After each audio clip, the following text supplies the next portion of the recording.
Estaba yo meditando todos estos días en el libro de Hebreo. Esta es la segunda, tercera vez que quiero hacer este video y no se puede, pero no sé lo que está pasando, pero yo lo voy a hacer como quiera. Dice la Biblia en el libro de Hebreo capítulo 9, versículo del 8 en adelante, dando el Espíritu Santo a entender con esto, que aún no se había manifestado el camino al lugar santísimo. Entre tanto, el camino, acuérdate de eso, el camino al lugar santísimo no se había manifestado. Entre tanto que la primera parte del tabernáculo estuviera de pie, lo cual es símbolo para el tiempo presente, según el cual se presentan ofrendas y sacrificios, no pueden hacer perfecto en cuanto a la conciencia al que practica este culto. O sea, las tradiciones que Dios le enseñó al pueblo hebreo para hacer no eran suficientes para perfeccionarte, ya que consiste solo en comidas y bebidas de diversas abluciones y ordenanzas acerca de la carne impuestas hasta el tiempo de reformar las cosas, que el tiempo cuando Cristo vino.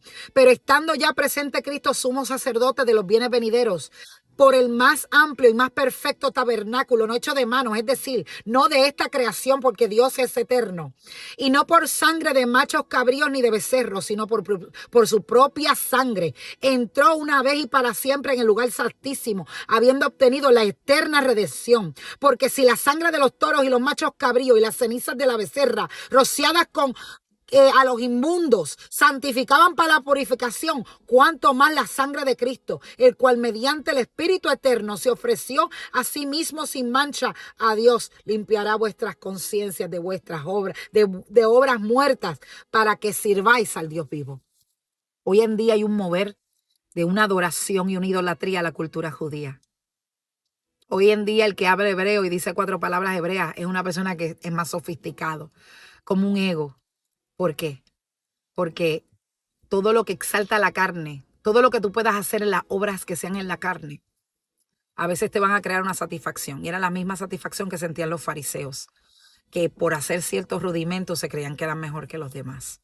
Mas hoy en día Dios te está llamando a un camino más excelente, que es el camino de la cruz, el camino rociado con sangre, el tabernáculo entre nosotros, Jesucristo.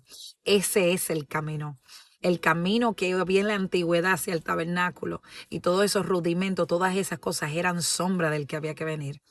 No es que Dios no estaba ahí y no era que Dios no lo constituyó, pero aquí dice Pablo tuvo la revelación, nos vino a predicar a nosotros los gentiles, al mundo, vino a expandir el evangelio por el mundo. Él dijo, dando el Espíritu Santo a entender con esto que no se había manifestado el camino al lugar santísimo, entre tanto que la primera parte del tabernáculo estuviera de pie. Significa que el primer tabernáculo que existió mostraba un camino, pero no era el camino todavía. ¿Sabes quién es el camino? Jesús. Él dijo, yo soy el camino, la verdad y la vida, y nadie va al Padre si no es por mí.